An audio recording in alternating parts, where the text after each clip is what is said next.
Good morning दोस्तों, कैसे हैं आप सब। तो बीजगणित हम लोग पढ़ रहे थे, हमने कुछ यूनिट पढ़ लिए, कुछ चैप्टर पढ़ लिए। इस वीडियो में हम क्या करेंगे कि आपका जितने यूनिट बीजगणित में या जितने चैप्टर हम लोग पढ़े हैं, क्या क्या कॉन्सेप्ट पढ़े हैं, पूरा कॉन्सेप्ट को इस वीडियो में हम लोग समराइज करने वाले हैं। तो जब ये लेक्चर आप देखेंगे तो ये मतलब कि जैसे पिछला लेक्चर आपने अगर मिस किया होगा तो इस लेक्चर में देखेंगे तो जितने कॉन्सेप्ट आपके छूटे होंगे कम से कम एक फ्रेम में, एक वे में आपको समराइज वीडियो मिल जाएगा, ताकि आप रिवीजन में तेजी ला सकें। और अगर पिछला लेक्चर आप नहीं भी किए हैं तो इस वीडियो को देखने के बाद आपको जो कॉन्सेप्ट छूटा होगा, जरूरी जितने कॉन्सेप्ट हमने बताए थे पूरा का पूरा आप रिकॉल कर पाएंगे। ठीक है, तो इस वीडियो में हम क्या करेंगे, बीजगणित के जो हम पहले के पूरा कॉन्सेप्ट समझे थे उसको समझेंगे, उसको जानेंगे। देखिएगा, रिवीजन में जब हम बीजगणित शुरू किए थे तो शुरू में हमने समझा था चर और अचर। हमने क्या समझा था? चर और अचर। तो हमने कहा था कि जो ABCD होती है ना, ABCD इस तरह से कहाँ तक, जेड तक। तो जो अंग्रेजी के अक्षर मतलब अंग्रेजी के जो अक्षर होते हैं, जो अंग्रेजी के अक्षर होते हैं सभी को चर में हमने रखा था। और जो गिनती की संख्याएं होती है 1 2 3 4 5 ऐसे ऐसे कहाँ तक, अनंत तक। तो ये सारी के सारी चीज क्या कहलाती है? अचर। क्या कहलाती है? अचर। तो जो ABCD यानी A से Z तक की है उसको हम चर कहते हैं। और बाकी अचर अगर कहें तो गिनती की संख्याएं जो भी हैं अचर, गिनती की संख्याएं जो भी हैं क्या कहलाती हैं? अचर कहलाती है। हमने चर अचर देखा था। उसके बाद हमने घात देखा था। क्या देखा था? घात रूप। हमने क्या देखा था? घात रूप और गुणा रूप। हमने क्या देखा था? घात रूप और गुणा रूप। जैसे कोई संख्या या कोई चर या कोई अचर कई बार लिखा हो तो उसको घात रूप में कैसे लिखेंगे, और कोई अगर घात रूप में कोई चर या अचर लिखा है तो उसको गुणा के रूप में कैसे लिखेंगे। तो हमने क्या किया था, जैसे मान लीजिए कि घात रूप में जैसे कि ABQ, ये देखिए घात रूप है। x² y z, मान लीजिए ये है तो ये क्या है? घात रूप है। क्या है? घात रूप है। अब इसको अगर गुणा के रूप में लिखेंगे तो इसको जैसे ये घात के रूप में, इसको गुणा के रूप में कैसे लिखेंगे? तो देखिएगा B क्या है? B 3 बार है ना, B के घाते 3 बार, तो B को 3 बार लिख देंगे। इस तरह से घात रूप को गुणा रूप में लिखते हैं। जैसे ये देखिएगा, ये क्या है? x² y z है ना, तो इसको हम x 2 बार है और फिर क्या है? y है, फिर क्या है? z है। तो इसको इस तरह से हम लोग गुणा के रूप में लिखेंगे। तो ये है गुणा रूप। ये क्या है? ये है गुणा रूप। और ये क्या है? ये भी है गुणा रूप। और ये क्या है? ये है घात रूप। ये क्या है? ये है घात रूप। तो इन सबको हम क्या कहेंगे? घात रूप। हमने ये समझा था। फिर आगे चलकर हमने क्या समझा था? हमने सजाती पद समझा था। क्या समझा था हमने? सजाती पद। और हमने समझा था विजाती पद। क्या समझा था हमने? विजातीय पद। हमने सजाती पद और विजाती पद में क्या समझा था? समझिएगा, सजाती पद में हमने समझा था कि देखिए हमने क्या समझा था कि चर और उस पर घात समान हो। क्या हो? अगर कई पद हैं तो पदों में क्या है? चर और उस पर जो घात है समान हो तो सजाती पद कहलाएंगे। और अगर चर है, अगर समान चर है फिर भी अगर घात बराबर नहीं हो तो वो क्या होंगे? विजाती पद कहलाएंगे। हाँ, हमने ये भी समझाया था कि जब सजाती और विजाती पद आप छाटेंगे तो आप उसके गुणांक में जो गिनती उसको नहीं देखेंगे, चिन्ह नहीं देखेंगे। समझ में आया कि नहीं? यानी कि प्लस या माइनस नहीं देखेंगे, या फिर उसका जो गुणांक है जैसे 5 6 या किसी का भी गुणा किया गया तो गुणांक नहीं देखेंगे। सिर्फ अगर चर है, मतलब कई पद दिए रहेंगे, चर हो और उस पर घात समान हो, मतलब बराबर चर मिल जाए और उस पर घात समान हो तो सजाती पद कहलाएंगे। कैसे? जैसे ये सवाल लिख दे x² x PQRS, उसके बाद हमने क्या लिख दिया? S² Z। हमने फिर क्या लिख दिया? XY²। उसके बाद XY² तो अब देखो, अगर इसमें हम कह दें कि सजाती पद कौन है, विजाती पद कौन है, हम क्या कह दें कि सजाती पद कौन है, विजाती पद कौन है। तो देखो, अगर सजाती पद आप छाटेंगे तो देखो यहाँ पे XY² है ना, देखो x 1 है, y 2 है। यहाँ देखो y 2 है, x 1 है। भले ही क्रम इसका चेंज है लेकिन है तो एक ही ना। उसके बाद देखो ये दोनों क्या हो गए? सजाती पद। ये क्या हो गए? सजातीय पद। ये क्या हो गए? सजाती पद। ये दोनों को अगर हम मिला देंगे तो ये क्या हो जाएंगे? सजाती पद। अब देख लो, अगर इसकी बात हम करेंगे तो देखो पी क्यू आर एस है, कहीं पी क्यू आर एस नहीं है। देखो यहाँ एस स्क्वायर जेड है, कहीं भी नहीं है। लेकिन यहाँ देखना थोड़ा सा, हमने इसको तो सजातीय पद कह दिया। यहाँ 5 है, एक्स वाई स्क्वायर है, देखो एक्स है सब में, वाई स्क्वायर है, तो ये भी जाएगा सजातीय पद में। तो सजातीय पद कितने मिल गए? तो सजातीय पद कौन कौन मिला? एक्स वाई स्क्वायर एक्स, और ये वाला जो था 5xy स्क्वायर, इतना सजातीय पद हमें मिल गया। और बाकी विजातीय पद में कौन होंगे? तो ये सब किस में चले जाएंगे? विजातीय पद में। विजातीय पद में क्या हो जाएगा ये देख लेना, कौन कौन हो जाएगा?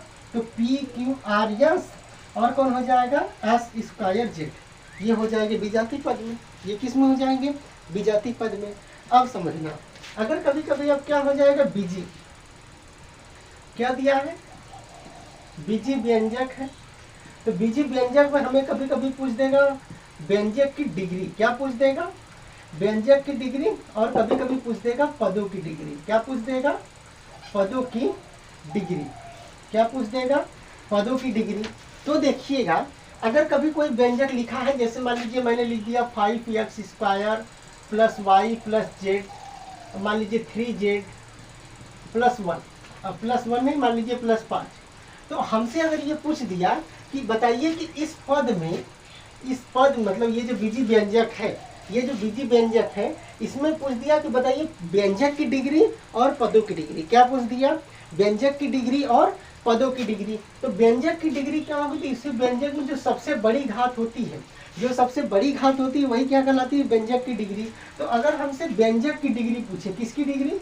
अगर हमसे पूछ दे व्यंजक की डिग्री, तो देखना व्यंजक की डिग्री क्या हो जाएगी? तो इसमें सबसे बड़ा घात क्या है? 2 है ना, तो व्यंजक की डिग्री 2 हो जाएगी। व्यंजक की डिग्री क्या हो जाएगी? 2। लेकिन अगर हमसे पदों की डिग्री पूछ दे, क्या पूछ दे? अगर हमसे पदों की डिग्री पूछ दे, तो पद देखो, पद तो अलग अलग होंगे ना, तो अलग अलग होगा। जैसे अगर इसका आप लेंगे तो इसका देखो क्या होगा? 2। क्या होगा? 2। इसमें देखिए इसका लेंगे तो इसका घात क्या है? 1। क्या है? 1। इसका लेंगे तो 3z है। अच्छा, अचर को नहीं देखा जाता, सिर्फ चर को देखा जाता। जेड पर क्या हो जाएगा? 1। और ये अचर है तो इसका क्या हो जाएगा? 0। क्या हो जाएगा? 0। तो और हाँ, जैसे मान लीजिए अचर लिखा, उस पर घात 0 लिखा, तो इसका मान 1 होता है। जब आएंगे कॉन्सेप्ट को तो समझाएंगे, फिलहाल में ये समझो अचर का ये क्या हो जाएगा? 0। तो इस तरह से हम पदों की भी डिग्री बता सकते हैं, और बीजी व्यंजक कोई दिया उसका भी डिग्री बता सकते हैं। तो इस तरह से हमने अभी तक इतना कॉन्सेप्ट समझा था। हाँ, हमने जोड़ घटाव भी समझा था, हमने गुणांक निकालना भी समझा था। हमने क्या समझा था? किसी का भी गुणांक निकालना, समझो हमने गुणांक निकालना सीखा था कि किसी चर या अचर, किसी चर में जिस अचर का गुणा किया जाएगा चिन्ह सहित उसको ले लेंगे, उसका वही क्या कहलाएगा? गुणांक। जैसे मान लीजिए कि लिखा है 5xy स्क्वायर। अब इसमें पूछ दिया कि गुणांक बताइए क्या होगा? तो देखिए xy स्क्वायर का गुणांक, किसका?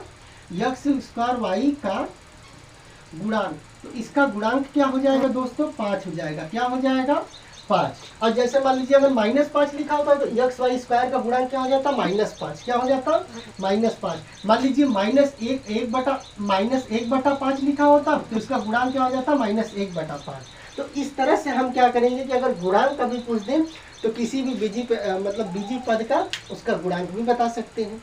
तो इस तरह से हम क्या करेंगे, पूरा का पूरा मतलब बीजगणित का, जैसे जो पिछला कॉन्सेप्ट समझे थे हमने पूरा रिवीजन कर लिया। तो अभी तक हमने क्या समझा उसको पूरा रिवाइज कर लेते हैं। हमने क्या समझा? हमने चर समझा, हमने अचर समझा, उसके बाद हमने क्या समझा? घात रूप समझा हमने कि घात रूप में कैसे लिखेंगे। उसके बाद हमने समझा गुणा रूप। क्या समझा हमने? गुणा रूप में कैसे लिखेंगे। फिर उसके बाद हमने क्या समझा? सजातीय पद। क्या समझा हमने? सजातीय पद। उसके बाद हमने समझा विजातीय पद। क्या समझा हमने? विजातीय पद। उसके बाद हमने क्या देखा? कहाँ देखा? हाँ, उसके बाद हमने गुणांक रूप लिखना देखा, किसी का गुणांक मतलब बताना देखा। हमने पदों की डिग्री निकालना सीखा। क्या सीखा हमने? पदों की डिग्री कैसे हम बताएंगे, हम किसी व्यंजक की डिग्री कैसे बताएंगे, किसी व्यंजक की डिग्री कैसे बताएंगे, और ज़रूरी चीज़ें जितनी कॉन्सेप्ट थी हमने पूरा समझा। पूरा रिवाइज कर लीजिएगा ये जितना बताए हैं, ताकि चीज़ें आपके लिए मतलब हेल्पफुल हो सके। और पढ़ते रहो दोस्तों, पढ़ते रहो। क्या पता कोई अच्छी सरकार आए जो स्टूडेंटों का दर्द समझे, छात्रों का दर्द समझे, छात्रों के लिए अच्छी पॉलिसी लाए, और वर्तमान सरकार के बारे में क्या कहा जाए। अभी रिसेंटली आपने देखा 20 जुलाई को लाठीचार्ज हो गया यहाँ पर जंतर मंतर पर। हाँ, स्टूडेंट या छात्र लोग, हम लोग अपने हक की मतलब अपने हक की मांग ही तो कर रहे थे ना, हर चीज़ में ट्रांसपेरेंसी ही तो चाह रहे थे ना। पेपर लीक पर लीक होते जा रहे हैं, सरकार से कुछ संभल नहीं रहा है। तो भाई जिसकी अकाउंटेबिलिटी बनती है, जिसकी जिम्मेदारी बनती है, उससे ही तो हम लोग सवाल पूछेंगे, उससे ही तो हम लोग अपने हक की मांग करेंगे। सिर्फ वही केंद्र में नीट पेपर लीक केंद्र में नहीं है, बहुत सारे पेपर लीक हुए इसके पिछले मतलब कई दिनों में, कई महीनों में। उस सबकी पृष्ठभूमि तो पहले से तैयार हो रही थी ना भाई आंदोलन का, कि जब आप इस तरह से कर रहे हैं बार बार पेपर लीक, कोई जिम्मेदारी लेने को तैयार ही नहीं है। और शिक्षा मंत्री ऐसे कि उन्हें तो आखिर इस्तीफा देना चाहिए था। नहीं, सोचिए कि हम लोग को इस्तीफा मांगना पड़ रहा है भाई। ऐसी स्थिति में जब आपसे जिम्मेदारी नहीं संभल रही है, चीज़ें और बिगड़ती जा रही है, तो सरकार को चाहिए, हाईकमान को चाहिए कि कम से कम कोई ऐसा व्यक्ति वहाँ बैठा सके, या इस मंत्रालय की जिम्मेदारी किसी ऐसे व्यक्ति को दे सके जो चीज़ों को हैंडल कर सके, जो चीज़ों को संभाल सके। लेकिन नहीं, चीज़ें इनसे संभल नहीं रही है। और अगर हम अपने हक की मांग करने जा रहे हैं, जंतर मंतर पर प्रोटेस्ट कर रहे हैं, तो ये हम लोग पर आंसू गैस के गोले फेंक रहे हैं, लाठियाँ बरसा रहे हैं। ये कैसी सरकार है भाई? 56 इंच की सरकार इसीलिए कही गई थी आपको। और सरकार को चाहिए कि हर चीज़ में वो ट्रांसपेरेंसी बरते, लेकिन ट्रांसपेरेंसी के नाम पर कुछ नहीं होता। वे एक प्रेस कॉन्फ्रेंस नहीं करेंगे, कितनी चीज़ों को देश को बता सके कि आप क्या कर रहे हैं, क्या रणनीति है और क्या भावी योजनाएं हैं। अब उसको आप इम्प्लीमेंट कैसे करेंगे, कुछ नहीं। सब लोग मौन पड़े हैं। और अंधभक्तों को देखिए, वे बस 56 इंच का सीना, 56 इंच का सीना, 56 इंच की सरकार है कहते फिर रहे हैं। ऐसी 56 इंच की सरकार होती है क्या? ऐसे अच्छे दिन होते हैं क्या कि पेपर लीक होते जा रहे हैं, युवा मरते जा रहे हैं। और अगर हम अपने हक की मांग करने जा रहे हैं जंतर मंतर पर दिल्ली में या कहीं और, तो आप लाठियाँ बरसा रहे हैं, आप लोगों को मार रहे हैं, आंसू गैस के गोले फेंक रहे हैं। ऐसे अच्छे दिन होते हैं क्या? अगर ऐसे अच्छे दिन होते हैं तो फिर अच्छे दिन हम लोग को नहीं चाहिए। हमें बुरा दिन है लौटा दो भाई, हम लोग संभाल लेंगे। बताइए, युवा पढ़े भी, युवाओं के नाम पर आप हर जगह पीठ भी थपथपाते हैं कि हमारे साइंटिस्ट ऐसे कर दिए, हमारे मतलब कि इंजीनियर्स ये इस चीज़ में परचम लहरा रहे हैं। पढ़ने से तो सब कुछ हुआ है ना। इंजीनियरिंग का क्षेत्र हो, मेडिकल का क्षेत्र हो या व्यवसाय का कोई क्षेत्र हो, पढ़ने के बल पर ही तो आदमी आगे बढ़ रहा है। और अब पढ़ाई की जो भूमि है, जिसके जरिए मोटिवेशन मिलता है, प्रेरणा मिलता है कि लोग आगे चल सकें, अब उस दूरी को क्या करें, बर्बाद किए जा रहे हो। और ये भी है कि कहा जाता है कि जब पानी सर से ऊपर निकल जाए तो लड़ाई हमेशा आर पार की होनी चाहिए। बार बार सहने से अच्छा है कि एक ही बार पूरा दर्द दुख सहा जाए। तो इस बार जो प्रोटेस्ट हो रहा है दोस्तों, बस आप लोग से एक ही रिक्वेस्ट है कि अगर आप जंतर मंतर पर पहुंच पा रहे हैं, हर जगह पहुंच पा रहे हैं जहां प्रोटेस्ट हो रहे हैं, तो आप प्रत्यक्ष रूप से भाग लीजिए। अगर आप नहीं पहुंच पा रहे हैं तो सोशल मीडिया पे स्टेटस लगाइए, लोगों को टैग करिए, पोस्ट करिए। इस जरिए आप क्या करिए, आंदोलन को आंदोलन का समर्थन कीजिए, पुरजोर तरीके से आंदोलन का समर्थन कीजिए। ये जेनजी की लड़ाई है, युवाओं की लड़ाई है, युवाओं के हक की लड़ाई है। ठीक है, हारना नहीं है इस बार शिक्षा मंत्री इस्तीफा देंगे, आज नहीं तो कल देंगे। अरे कोई जल्दी मान जाता है, कोई देर से मानता है। ये लोग जल्दी मानने में से नहीं है, देर से मानेंगे। और कोई भी तो नहीं सुन रहा है, छात्रों की बात कौन सुन रहा है? सरकार नहीं सुन रही। उधर सुप्रीम कोर्ट में जाओ तो काकरोच ना तो क्या क्या बोल रही है। अभी हाल ही में जो जैसे जंतर मंतर पर जब धरना हो रहा था, प्रोटेस्ट हो रहा था, तो पुलिस इतना निर्दयी बन गई थी कि समझो कि आप अगर ऐसे सिंपली आप खड़े हो तो भी वो लोग पीट रहे हैं। लोगों पर ऐसे आंसू की गैस के गोले फेंक रहे हैं जैसे हम लोग मतलब इस देश के है ही नहीं, हम लोग कोई टेररिस्ट हैं, इस तरह से भी लोग फेंक रहे हैं। कुछ लड़कियां तो चुपचाप खड़ी हैं तो पुलिस वाले इतने निर्दयी होकर थप्पड़ मार रहे हैं। और इस पर मतलब कोई सुप्रीम कोर्ट में गया और बताया कि मतलब इस तरह से पुलिस हरकतें वहाँ पर कर रही है, तो सुप्रीम कोर्ट ने कहा कि हमें वीडियो देखने में कोई दिलचस्पी नहीं है। Don't waste our time. भाई सुप्रीम कोर्ट का ये लहजा है, ये बोलने का तरीका है। इंटेंशन जो भी रहा हो, कम से कम इस संवेदनशील मुद्दे पर उनको तो कम से कम नरमी बरतनी चाहिए थी। जब सरकार नहीं सुन रही है, सुप्रीम कोर्ट नहीं सुन रहा है, कोई नहीं सुन रहा है, जब कोई नहीं सुन रहा है तो फिर हम लोग क्या करेंगे? कहते हैं ना कि जब सीधी उंगली से घी न निकलनी पड़ी तो टेढ़ी करनी पड़ती है। और इस बार टेढ़ी हो गई है और बराबर का हिसाब होगा, एकदम एक एक आंसू का हिसाब होगा। मैं तो कहता हूँ लोगों से, आप प्रोटेस्ट में अगर जाइए तो जाकर प्रत्यक्ष हिस्सा लीजिए। अगर आप नहीं जा सकते हैं तो सोशल मीडिया पर पोस्ट करो, स्टेटस लगाओ, पोस्ट लिखो, लोगों को जागरूक करो। ठीक है, ये आंदोलन शांत नहीं होना चाहिए दोस्तों। जब तक हम लोग अपने हक की मांग कर रहे हैं, जब तक ये इस्तीफा नहीं देंगे, ये आंदोलन शांत नहीं होगा। और ये आंदोलन रुकनी नहीं चाहिए दोस्तों। जोर शोर से पूरे लगे रहिए। जो डायरेक्ट जा पा रहा है जाकर भाग लीजिए, जो नहीं जा पा रहा सोशल मीडिया के थ्रू उनका समर्थन करिए। कितना रोक लेंगे ये? आज तक रोकेंगे, कल रोक लेंगे, परसों इन्हें बात तो माननी पड़ेगी ना, इस्तीफा तो देना पड़ेगा शिक्षा मंत्री को। कब तक ये मतलब कहते हैं ना कि मुखौटापन कर बैठे रहेंगे कि नहीं देंगे नहीं देंगे। भाई सिस्टम नहीं समझ रहा तो दे दो। ऐसे बहुत से योग्य लोग हैं जो चीज़ों को संभाल सकते हैं, योग्य लोगों की कमी नहीं है। ऐसा भी नहीं है कि आप अगर इस्तीफा देंगे तो एक लोग के इस्तीफा देने से पूरी सरकार गिर जाएगी। सरकार तो आप ही की है ना, संभालना तो आप ही को है ना। फिर इस तरह से क्यों मुखौटा बने, इस तरह से क्यों मुख दर्शक बने बैठे पड़े हैं? और मीडिया के एक तबके को गोदी मीडिया इसलिए नहीं कहा जाता क्योंकि वे लोग नहीं है, वे लोग हैं भाई। अभी आप देख लो, वे झालमुड़ी दिखाते हैं पश्चिम बंगाल में जाकर, वैसे मेलोनी टाफी ये सब दिखाते हैं। लेकिन नहीं, आम कैसे खाया जाता है, काट के खाया जाता है, चूस के खाया जाता है, ये सारी चीज़ें दिखाते हैं। लेकिन दिल्ली में हो रही है प्रॉपर, मेन देश की राजधानी में हो रही है, जंतर मंतर में प्रोटेस्ट हो रहा है, कोई मीडिया के एक तबका नहीं आया दिखाने, मतलब मीडिया का एक तबका नहीं आया दिखाने कि क्या हो रहा है। क्या अगर कोई आया भी तो ये दिखा रहे कि पुलिस पर उल्टा प्रदर्शनकारियों ने हमला कर दिया। अरे भाई, कैमरा देख रहा है, लोग देख रहे हैं, सबके सामने देख रहे हैं। ये तो भला हो सोशल मीडिया का कुछ चीज़ें, उन्होंने चीज़ों को संभाल रखा है, उन्होंने चीज़ों को सही वे में लोगों तक पहुंचाया है। नहीं तो ये गोदी मीडिया तो आज भी सीधे छात्रों को ही जिम्मेदार ठहरा देती है। इसलिए नहीं कहा जाता ये गोदी मीडिया, सच में गोदी मीडिया है भाई। और मैं बस लास्ट में यही कहना चाहूँगा कि एकदम जोरदार समर्थन कीजिए आंदोलन का, ठीक है। आज नहीं तो कल हम लोग की बात सुनी ही जाएगी। और कब तक भाई बसते रहेंगे, आज नहीं तो कल बात तो मानेंगे ही ना। वो एक लाइन है ना, किसी ने क्या खूब सही लिखा है कि लश्कर भी तुम्हारा है, सरदार भी तुम्हारा है, कि तुम झूठ को सच लिख दो, अखबार भी तुम्हारा है। और आगे की लाइन है कि इस दौर के फरियादी जाए तो कहा जाए, कानून तुम्हारा है, दरबार तुम्हारा है।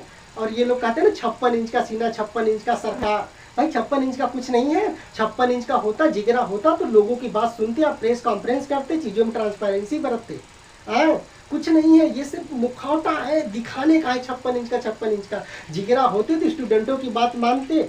अगर किसी ऐसे व्यक्ति से जिसे ये सिस्टम नहीं समझ रहा है, शिक्षा मंत्रालय पूरी नहीं समझ रही है, आप उसका इस्तीफा मांगते या इस्तीफा देकर निकालते, दूसरे को बैठाते वहाँ पर। लेकिन नहीं, ईगो हर्ट हो रहा है। कैसी ईगो भाई? 56 इंच की सरकार नहीं है, ये जिगरा नहीं है। अगर होता तो ये स्टूडेंटों की बात सुनते, सामने आते, ऐसे मुख दर्शक बन के नहीं बैठे होते। आगे की लाइन है ना कि सूरज की तपन तुमसे बर्दाश्त नहीं होती, एक मोम के पुतले सा किरदार तुम्हारा है। तो सच में 56 इंच की सीना नहीं है भाई, बस कहने भर का है सब। न कोई स्टूडेंट की बात सुन रहा है, न कुछ। लेकिन हम लोग स्टूडेंट दबने वाले नहीं हैं, अंतिम सांस तक अपनी लड़ाई लड़ेंगे। और आज नहीं तो कल हम लोग जरूर जीतेंगे, ठीक है। मैं बार बार वही कह रहा हूँ कि अगर आप प्रोटेस्ट में जा रहे हैं तो प्रत्यक्ष रूप से भागीदारी कीजिए, नहीं तो सोशल मीडिया का सहारा लीजिए। सोशल मीडिया के जरिए लोगों तक अपनी बातें पहुँचाइए और आंदोलन का समर्थन कीजिए दोस्तों, ठीक है। आप ये पूरा रिवाइज कर लीजिएगा, उसके बाद हम लोग आगे अगले लेक्चर में करेंगे।